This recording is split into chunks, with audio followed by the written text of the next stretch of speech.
দেরি করলো যে? কাম ছিল। কেমন আছো তুমি আসমা? আমার দেখা কি মনে হইতেছে? আগামী সপ্তাহে আমার ফ্লাইট, কিন্তু আমার তো মন সায় দিতেছে না, ওর তো ভালো লাগতেছে না। আমি তোমার ফেলায় কেমনে যাবো কত? বিয়া যখন করতে পারছো তাইলে আর সমস্যা কোথায়? আর কিছু কইবা? আমার কাম আছে। কখন আমার জন্য তোমার সময়ও নাই। তুমি তো অহন আর আমার না। এই কথা তুমি কইতে পারলা আসমা? তুমি বিয়া করতে পারলে আর আমি তোমার এই কথা কইতে পারুম না যাবে? বিয়া তো আমি নিজের ইচ্ছায় করি নাই, বিয়া তো আমার সবাই জোর করে করাইছে।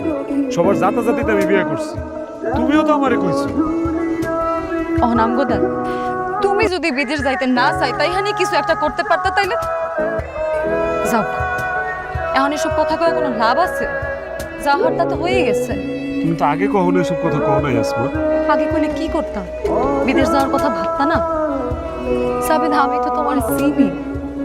তার মানে তুমি আমারে ভুলে গেছো? ভুলি নাই, ভুলার চেষ্টা করতেছে। কয়দিন পর তো তোমার চেহারাটা এমনিও আর দেখতে পারো না। এমনি ভুলেছেন, চিন্তা করো না। তোমারে না খুব অপরিচিত লাগতেছে আসমা। তুমি কি সত্যি আমারে ভালোবাসছিলা? আমি কি তোমারে কোনোদিনও কইছি আমি তোমারে ভালোবাসি? তাইলে যে তুমি আমারে বিয়া করতে চাইছিলা ওইটা? চাইছিলাম, কিন্তু বিয়াটা কার হইলো যাবে? কার সাথে হইলো? 2 দিন পরে চইলা যাবা। পরের মায়াটারে কষ্ট দিও না, অন্যরে কষ্ট দিয়া ভালো থাকা যায় না।